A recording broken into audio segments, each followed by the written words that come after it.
मोतिहारी जिला विधिज्ञ संघ मोतिहारी और अधिवक्ता संघ में स्टेट बार काउंसिल पटना के चुनाव में कुल 157 प्रत्याशी चुनावी मैदान में हैं। 20 दिसंबर को चुनाव होने वाले हैं। स्थानीय उम्मीदवार नरेंद्र देव ने जनसंपर्क अभियान चलाया और अधिवक्ताओं से समर्थन मांगा। कहा कि बिहार के अधिकांश जिलों के अधिवक्ता संघों में विगत कई दिनों में भ्रमण कर चुका हूं, लोगों का समर्थन मिल रहा है। अधिवक्ता विनोद कुमार ने बताया कि 20 दिसंबर को स्टेट बार काउंसिल पटना चुनाव होगा। स्टेट बार काउंसिल पटना चुनाव में मोतिहारी से मेंबर चुनने का अधिवक्ताओं के पास अच्छा मौका है। चुनावी सरगर्मी तेज है। 20 दिसंबर को मतदान होना है, जिसे लेकर विधिज्ञ संघ मोतिहारी परिसर में उम्मीदवारों का दौरा जारी है। आप सभी को बताता चलो कि राज्य में मोतिहारी में सबसे ज्यादा वकील है। अगर वह चाहे तो अपने चाहते उम्मीदवार को स्टेट बार काउंसिल का अध्यक्ष बना सकते हैं। आइए जानते हैं अधिवक्ताओं की राय कि वे क्या कहते हैं, कैसे अध्यक्ष चुनना चाहिए। आज जो बिहार विधि लिपिक संघ का जो चुनाव होने वाला है, तो उसमें आपकी क्या मुद्दे हैं, किस मुद्दे पर आप अपना वोट देना चाहिएगा? हम इसी को वोट देना चाहते हैं जो बार के लिए कुछ करे। हमारे बार के मेंबर के लिए कुछ हो नहीं रहा है। सभी लोग जीत के जाते हैं और अपनी झोली भरने लगे। बार में जो कमियां हैं, इसे कोई उजागर नहीं कर रहा है। अभी एडवोकेट एक्ट की जो बात हो रही है, अभी तक लागू नहीं हुआ। सभी लोग यही कह रहे हैं कि तुरंत लागू हो रहा है, तुरंत ये हो रहा है, लेकिन वकील की सुरक्षा के लिए कोई कार्रवाई नहीं हो रही है। केवल चुनाव जीतने का होड़ है। इसलिए हम सभी अधिवक्ता मोतिहारी के यह निर्णय लिए हैं कि वैसा कैंडिडेट जो यह हम लोगों को संतुष्ट करे, सारी सुविधाएं मिलेगी। हम लोग समय पर काम करेंगे। जो अधिवक्ता मर गए हैं, उनका भी वहाँ से जो वेलफेयर से आता है स्कीम, वो भी नहीं मिल पाता है। समय पर भटकना पड़ता है। इसके लिए कोई सही कदम उठाने के लिए लोग तैयार हो, तत्पर हो, तो हम लोग देने के लिए तैयार हैं। आप लोग अभी जहां बैठते हैं, आप लोग की जो बैठने का जो स्थान है, जो देखने में काफ़ी जर्जर लग रहा है, और बारिश के दिनों में मैं समझता हूं कि काफ़ी परेशानियों का आप लोगों को सामना करना पड़ता होगा। तो इसके लिए आपके जो वेलफेयर, जो सोसाइटी के जो अध्यक्ष जो चुने जाएंगे, उनसे क्या मांग है, क्या आप इसके बारे में कहना चाहिए? अभी तो हम लोग झोपड़ी में बैठ रहे हैं, देख रहे हैं झोपड़ी में कहीं कुर्सी टूटी हुई है, कहीं टेबल टूटा हुआ है। टेबल कुर्सी के लिए हम लोग मांग करते हैं, ये लोग उसको टालते जाते हैं। अभी तक संख्या बढ़ती जा रही है और फर्जी भी लोग आ रहे हैं, उसकी जांच नहीं हो रही है। कल ही फर्जी वकील पकड़ाया था, मुजफ्फरपुर से आया था यहाँ। इसकी जांच सही नहीं हो रही है। अब लोगों को उकल खाने के लिए मिला है पीछे जमीन, लेकिन उसका निर्माण भी अभी रुका हुआ है। किन कारणों से रुका हुआ है, इसका भी कोई पता नहीं है। तकलीफ तो बहुत है अधिवक्ताओं को। अधिवक्ताओं में रोष भी है कि केवल समय दिया जा रहा है, लेकिन कुछ किया नहीं जा रहा है।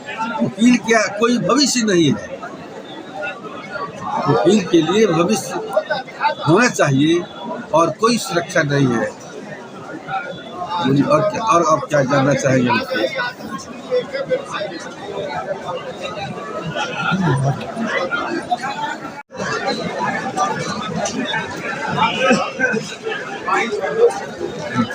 आप चूँकि आज बिहार बार काउंसिल का एक होने वाला है, चुनाव होने वाला है, आप किस मुद्दे पर वोट देना चाहिएगा? जो भी कैंडिडेट है, उसे क्या आशा और अपेक्षा है आपकी?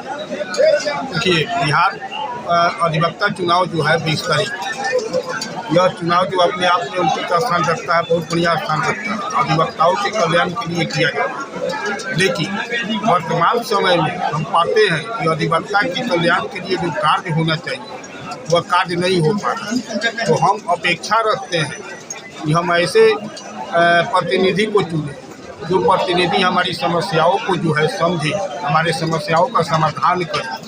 जैसे मान लीजिए कि हमारे अधिवक्तागण जो है जगह जगह उनके साथ जो है हत्याएं हो जाती है, या मान लीजिए कि हमारे अधिवक्ता संघ में जो है मान लीजिए नाला का सुविधा नहीं है, शौचालय का उचित सुविधा नहीं है, बैठने का उचित सुविधा नहीं है, या मान लीजिए कि हम लोग जाते हैं मतलब कि चुनाव वगैरह जो है कराने के लिए लोग आते हैं तो उस चुनाव में जो है हम लोग को उचित सुविधा नहीं मिलती है। तो हम लोग चाहते हैं कि मान लीजिए कि हम लोग का वेलफेयर फंड है 20 साल से फंसा हुआ है, वह पैसा हम लोग को अब तक प्राप्त नहीं हुआ है, वह मिलना चाहिए। उसके बाद में जो है हमको अधिवक्ता सुरक्षा अधिनियम जो है बिहार सरकार के द्वारा अन्य स्टेट की तरह हमारे स्टेट में भी लागू होगा। हमारी बार एसोसिएशन जो है यहाँ वोटरों की संख्या पूरे बिहार के अन्य जिलों की अपेक्षा ज़्यादा है और हम जो है निर्णायक रूप से प्रत्याशियों के चयन में बड़ी भूमिका अदा कर सकते हैं। यहाँ से मुख्य रूप से 2 प्रत्याशी नरेंद्र देव और राजीव कुमार द्विवेदी उर्फ पप्पू द्विवेदी अभी चुनाव मैदान में। पप्पू द्विवेदी पहले से बिहार स्टेट बार काउंसिल के सदस्य के रूप में कार्यरत हैं, इस बार पुनः मैदान में और हमारी कोशिश होगी कि हम ज़्यादा से ज़्यादा जो है सो मतदान इन दोनों के पक्ष में करके इन्हें अपने प्रतिनिधि के रूप में बिहार स्टेट बार काउंसिल में भेजें। तो आपकी क्या आशा और अपेक्षाएं हैं जो बार काउंसिल का अध्यक्ष जो चुने जाएंगे, आप लोगों की क्या आशा और अपेक्षाएं हैं उनसे? देखिए, बिहार स्टेट बार काउंसिल की भूमिका अधिवक्ताओं के वेलफेयर से संबंधित जो कार्य हैं उसी में मुख्य रूप से होती है और अभी अधिवक्ताओं के वेलफेयर के रूप में जो उनको मेडिकल जो है सो ऐड मिले या फिर मृत्यु उपरांत लाभ मिले तो वह अमाउंट जो अभी मिलता है वह काफ़ी कम है। हम चाहेंगे कि जैसा कि घोषणा जो है सो आने वाले चुनाव के जीतने के बाद जो बिहार स्टेट काउंसिल का स्वरूप होना है उसके लिए जो घोषणाएं की जा रही हैं कि हम जो है सो एक स्पेशल अमाउंट को 3 गुना करें। अभी एक प्रत्याशी आकर के यहाँ घोषणा करके गए हैं और हमारे मोतिहारी बार से उनका भी अच्छा रिलेशन रहा है, योगेश चंद्र वर्मा की घोषणा है कि हम एक्सग्रेशिया अमाउंट को 3 गुना करेंगे। एक्सग्रेशिया मतलब मृत्यु उपरांत लाभ। तो हम चाहेंगे कि हाँ 3 गुना करने का जो वादा है इस वादा को पूरा करें आने वाले दिनों में जब प्रत्याशी जीत कर जाएं। जैसा कि आपने बताया कि उसमें निर्णय जो है पटना का जो सदस्य है उनका मुख्य रूप से होता है। नहीं, निर्णय बिहार स्टेट बार काउंसिल के सभी सदस्यों का सम्मिलित निर्णय होता है। सम्मिलित निर्णय होता है। सम्मिलित निर्णय होता है। वो पटना मोतिहारी से कोई फर्क नहीं पड़ता है। मोतिहारी का प्रतिनिधि जो है तो उतना ही जो है सो महत्वपूर्ण है जितना पटना हाई कोर्ट से जीता हुआ वकील। दोनों में कोई खास फर्क नहीं है। दोनों प्रत्याशी अगर जीत करके जाते हैं तो बिहार स्टेट बार काउंसिल के मेंबर की कैपेसिटी में दोनों की महत्वपूर्ण भूमिका है।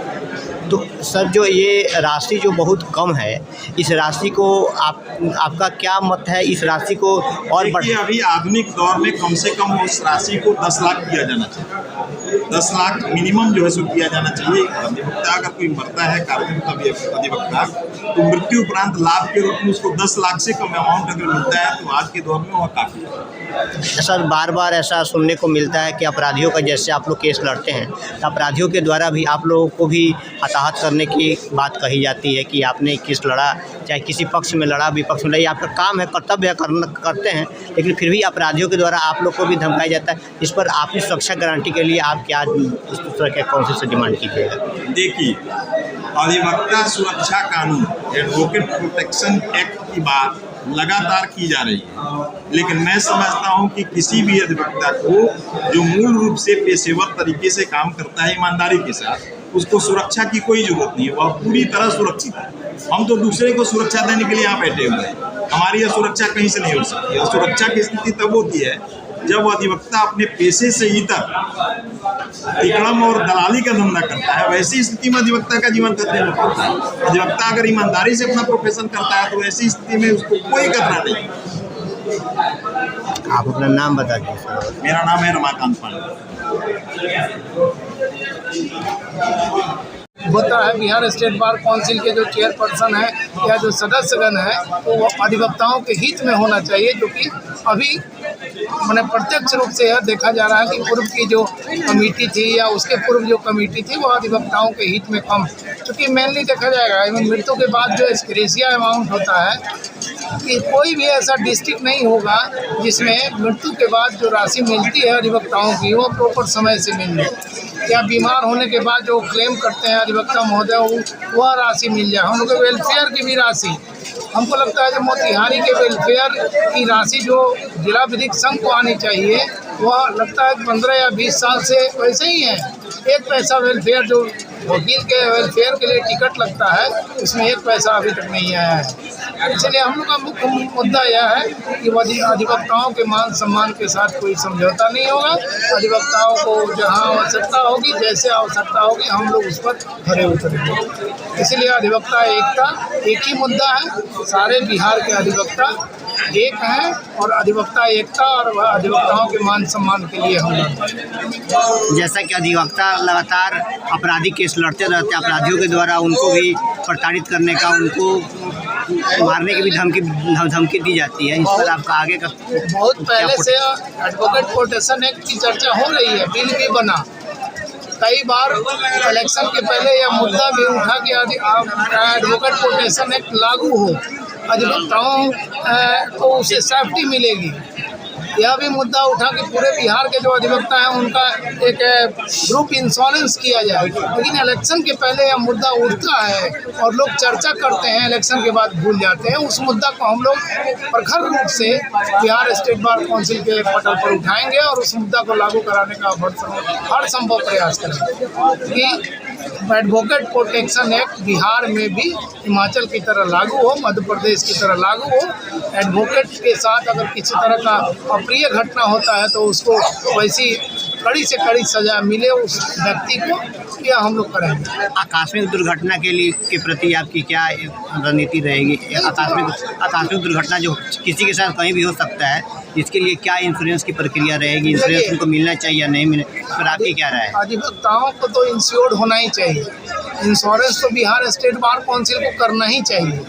अब व्यवस्था नहीं है। हमने कहा कि इलेक्शन के पहले वह मुद्दा उठता है कि इंश्योरेंस होगा, लेकिन इलेक्शन के बाद सभी लोग भूल जाते हैं।